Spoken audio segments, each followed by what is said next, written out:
Hello and welcome to Immigration USA with Kathia. Today, we're going to talk about different immigration news. We're going to talk about the judges who are retiring early or being fired, the immigration judges. We're going to talk about USCIS officers that are going to work now for ICE on special details, and I will explain to you what I'm talking about. We're going to talk about the new registration and how the government has issued regulations and what do they say. We're going to talk about what happens if the government shutdowns. So don't go anywhere. We're about to start. Let me see.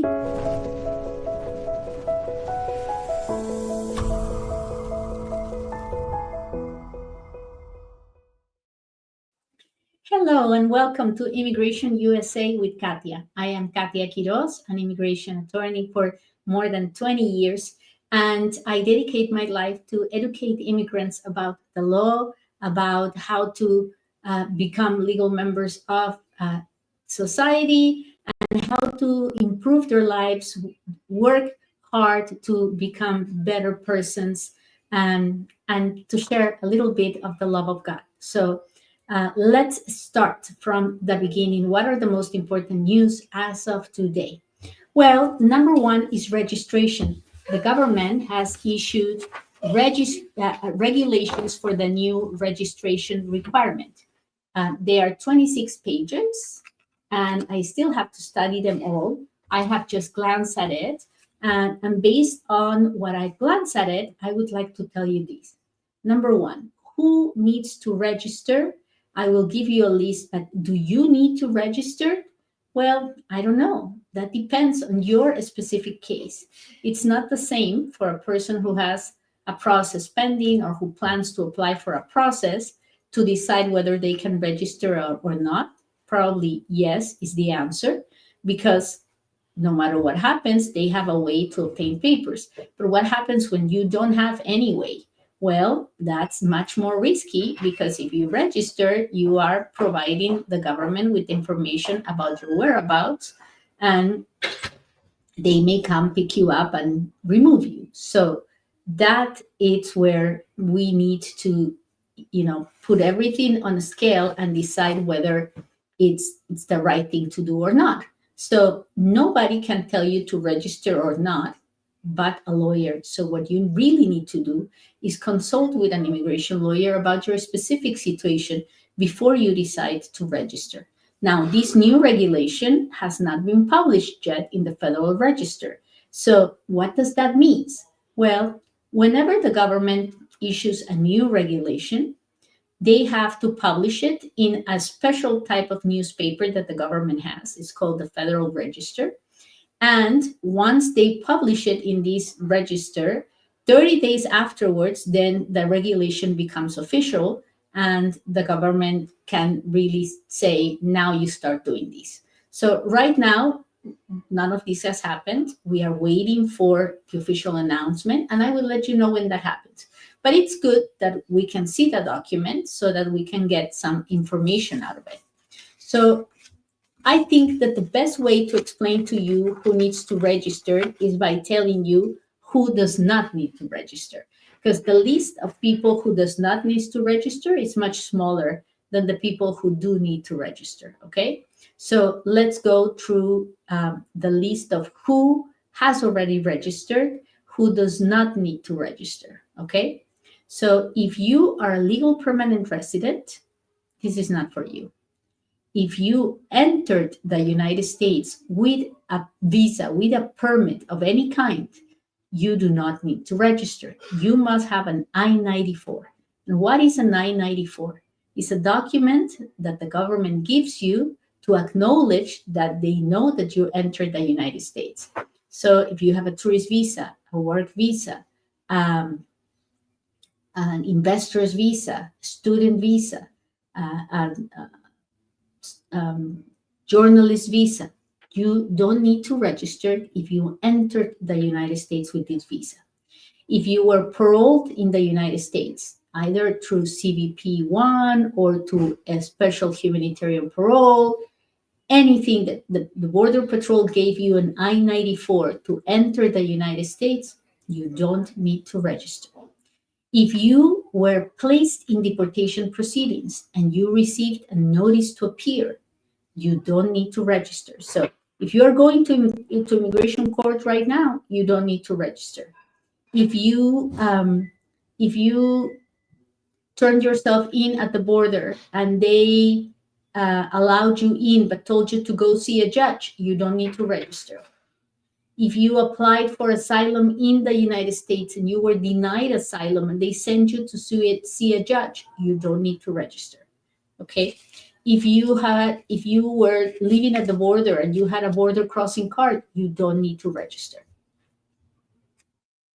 If you have a visa and the visa is in your passport, let's say you entered on a tourist visa, but then you moved to a student visa and the visa is in your passport, you don't need to register. And your visa is valid, right? If you have a visa valid and you're in the United States, you don't need to register. If you don't have the visa in your passport, but you have a stamp because you entered the United States with that type of visa, you don't need to register. So if your green card expired, but you went to the Office of Immigration and they put a stamp in your passport that says that you are a resident and it's valid, you don't need to register. Everybody else should register. So you will have a lot of questions about who can or who should register. Right now, I'm telling you who don't have to register. Now, the question again is, do I really need to register? Well, you will have to talk to an immigration lawyer who will tell you if you have to or not, or if the consequences of registering are worse than where you are right now, then probably you don't. I don't know. It depends on every person. Every person has a different situation. Okay, so that was our news, our number one news of the day. Number two is we have learned that more than 100 people are leaving the immigration court. So what's going on? Well, as soon as President Trump came into power, the first thing they did is they fired the 3 top heads of the immigration court because they felt that they were just the court had been politicized. So they fired about 12, 15 judges. And then Elon Musk came and offered everybody at the immigration court that if they wanted to quit, they could quit, and gave them an incentive package.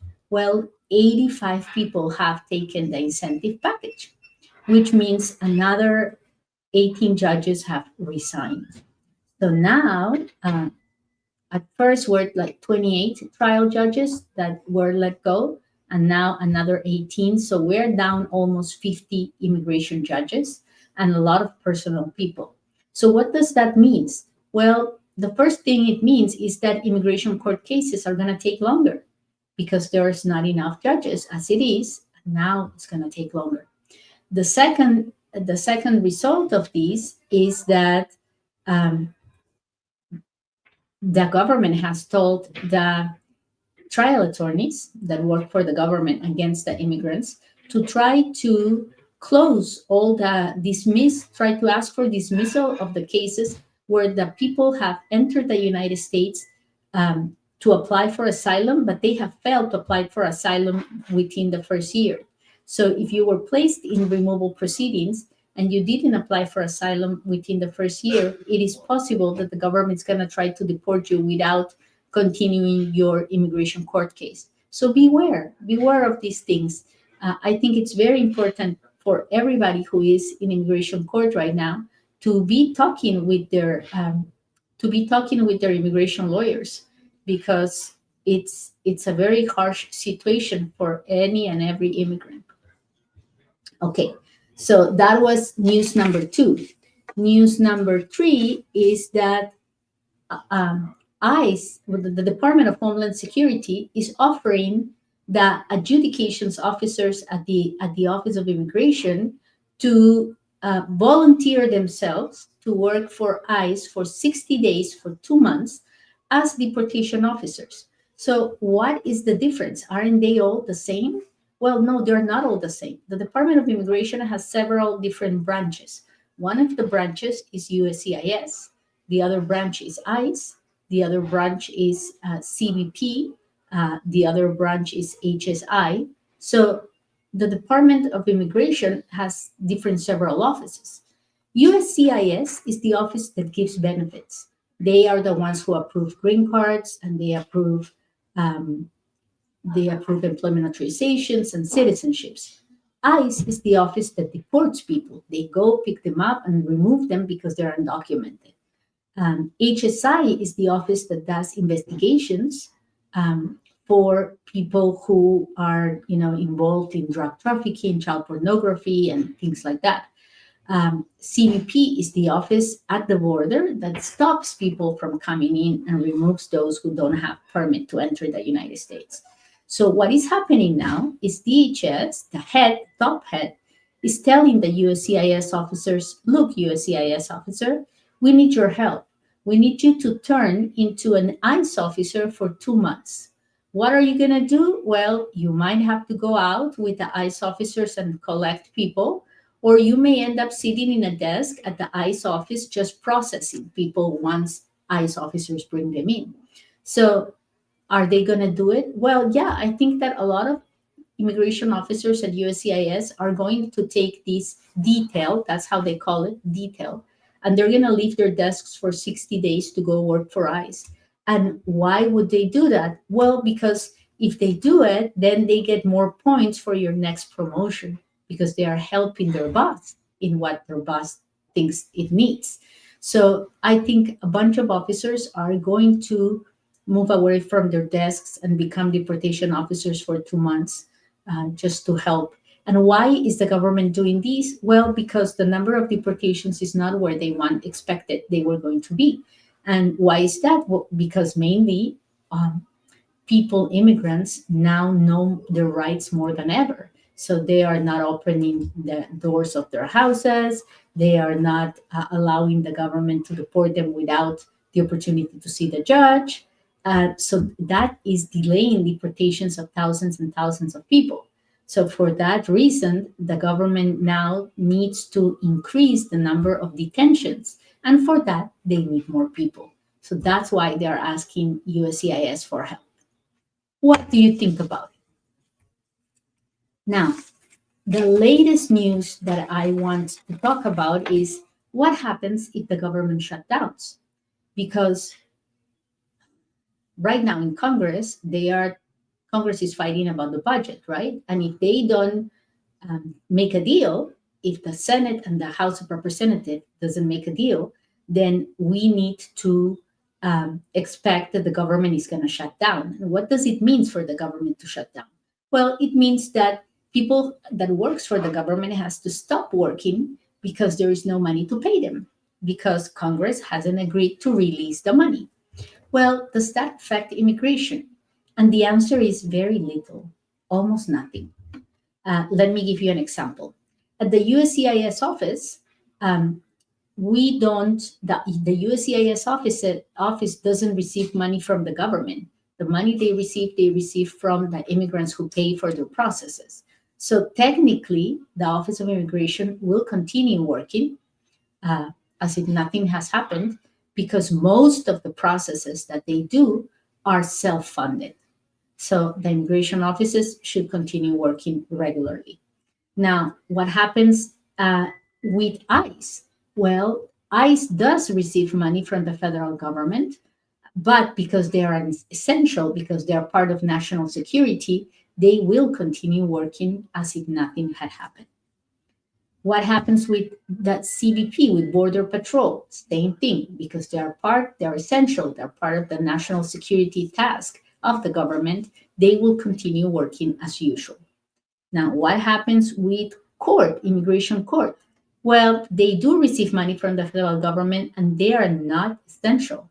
So what happens with immigration court is They will stop working for all the cases that are non-detained, and they will continue working on the cases that are related to people, immigrants who are detained in detention, because the price of their freedom is more important than the budget. So they will continue processing people who are detained. And the same will happen with the trial attorneys. The trial attorneys are the attorneys who work for the government against the immigrant. Those attorneys get paid by the government with federal funded money, and if the government will shut down, they will continue working, but only a limited number of hours and only for people who are detained, only against people who are detained. So now you know, if the government shuts down, very little will impact into the different immigration departments. What do you think about all of these? Now, if you have questions or comments, please let me know. Hola, Maria del Pilar. Thank you for being here. I'm glad you're here. Uh, if you have any questions or comments, this is the moment to do them, because that's when I answer questions. Let me see if I have any comments from you guys. Please share this live, share our page, Immigration USA with Kathia.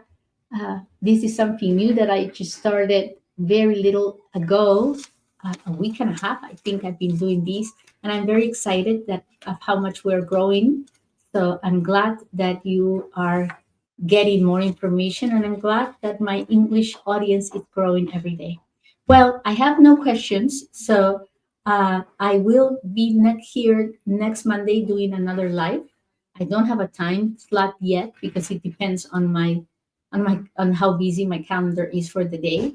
But I will try to do one of these videos every Monday to put you up to date in all the immigration news. So follow us in Immigration USA with Kathia. Bye.